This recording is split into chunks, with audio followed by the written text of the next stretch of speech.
What's going on, guys? Aries 1080p here. New intro, Mr. Meep Meep. Same outro, Alex Meme. Give them a look, give them a listen, check out their channels for me.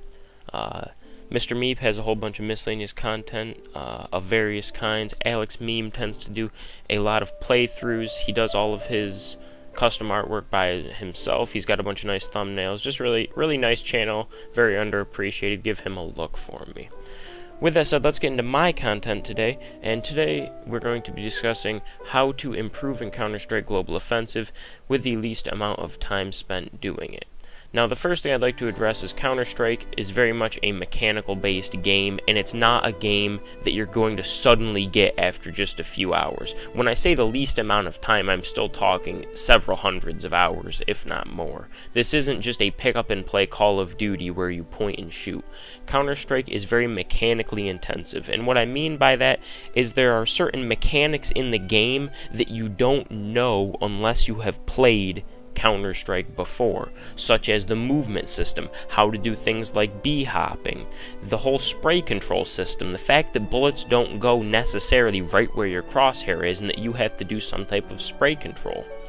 These are all mechanics within the game that don't make it as pick-up-and-play friendly. If you take Call of Duty and have played Call of Duty for years, and then you go buy Battlefield, let's say, Battlefield you can pick up and play. You still aim down the sights, you still point and shoot, there's still, to some extent, less recoil. Battlefield obviously has more recoil than Call of Duty, but the point I'm trying to make is that it's more pick-up-and-play friendly. It's something that you've experienced before. You have pre-existing muscle memory as to how to play those games and to how to handle them. Counter-Strike takes everything you knew about traditional shooters and throws it out the goddamn window. I used to be insane at Call of Duty. I thought I was the best COD player to ever play. I would enter game battles, tournaments, I would do all sorts of stuff like that, or I could just go play public matches and shit on everyone in the lobby, and you think you're hot shit. But then I get Counter-Strike, and I ranked in as a silver 4. What? A silver? Like the worst rank you can get?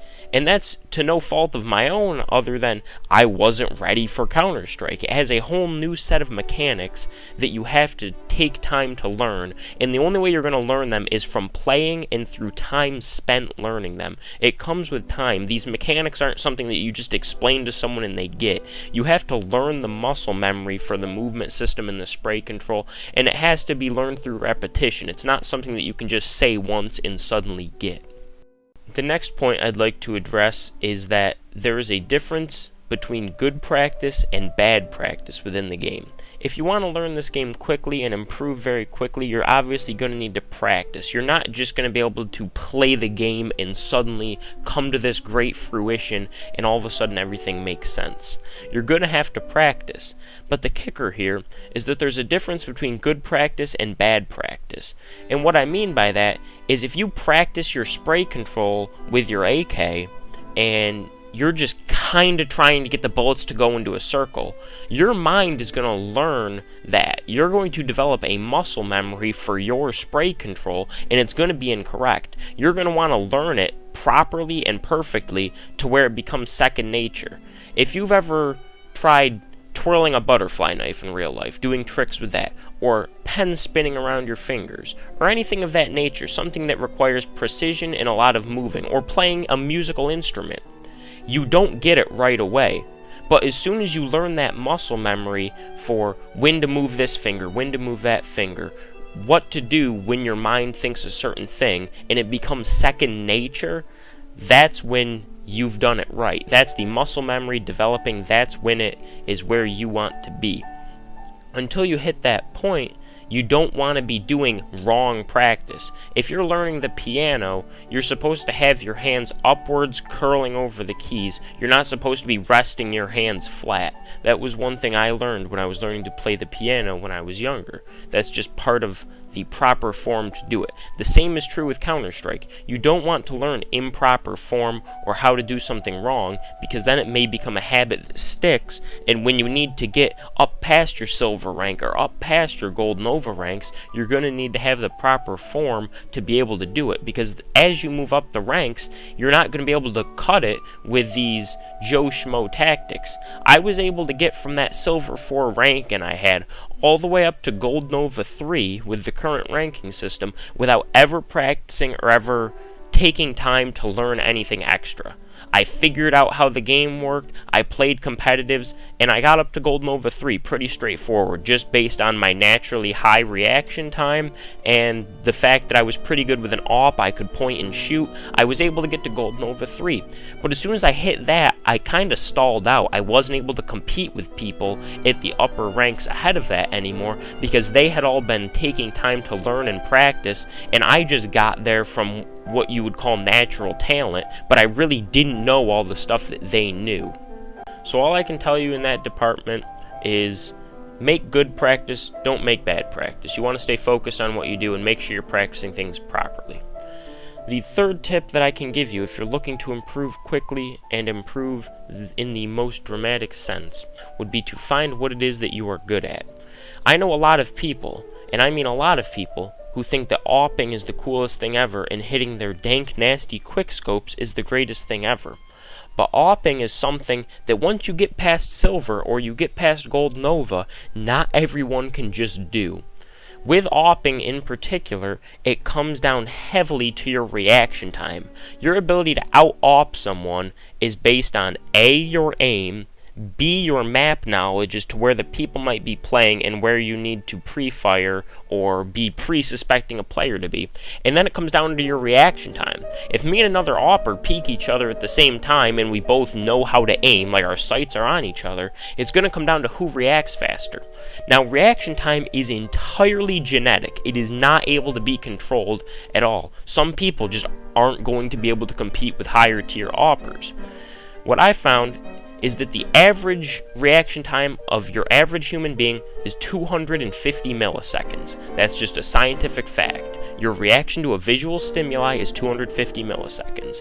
I've gone and tested my reaction time, and mine is 210 milliseconds. Definitely better than average. I've got some good reaction time, but once you get past the middle tier Master Guardians, the only people you generally see with an AWP are people who have reaction times that are like 199 milliseconds or faster. There's no one whose reaction time starts in the 200s when you get up into those ranks, at least that are any good with the AWP.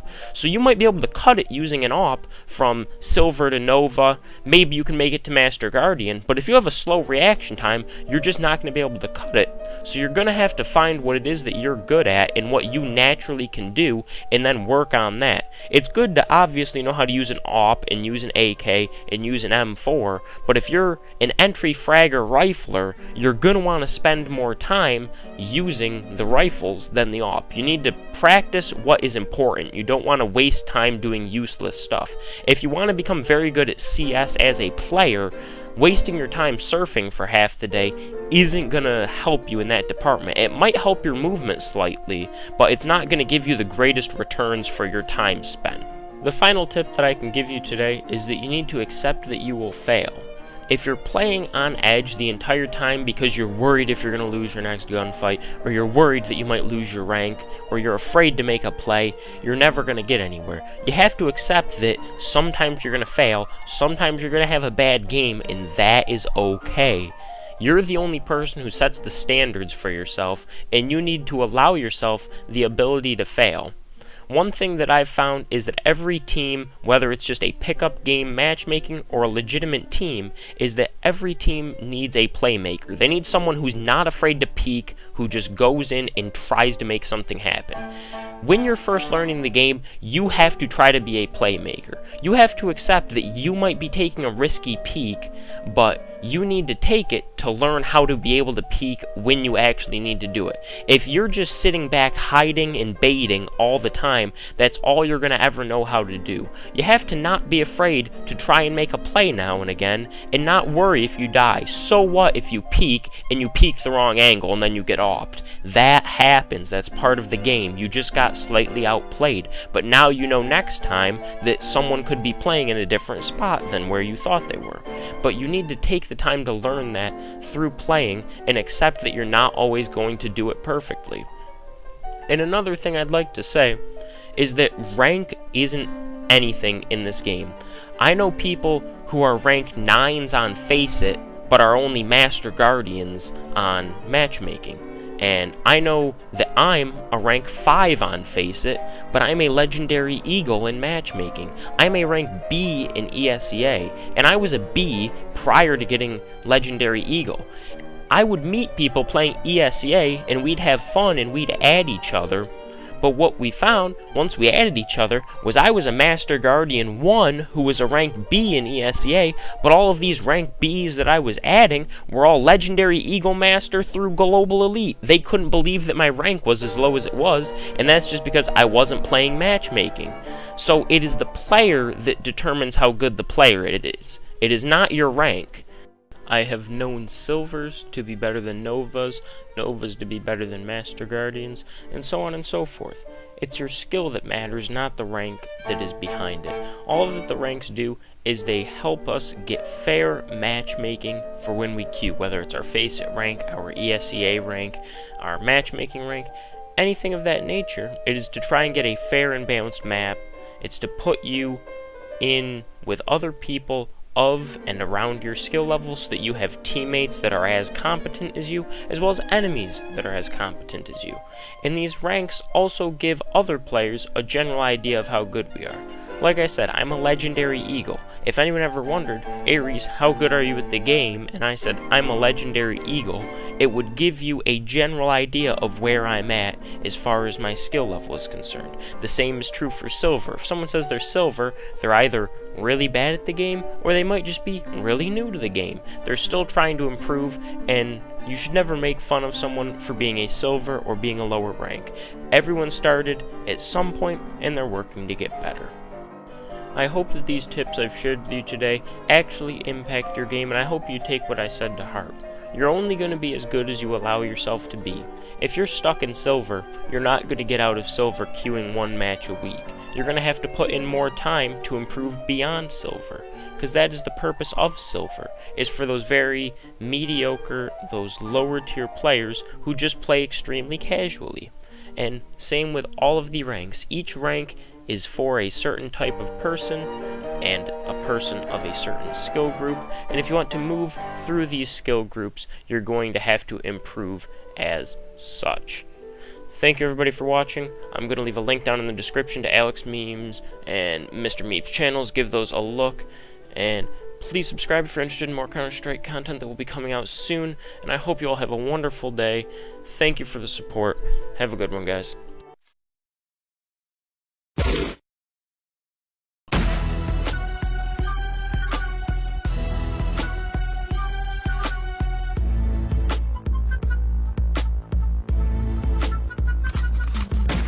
Mad cause your ass is old, motherfucker. First thing you do is just pick up the phone.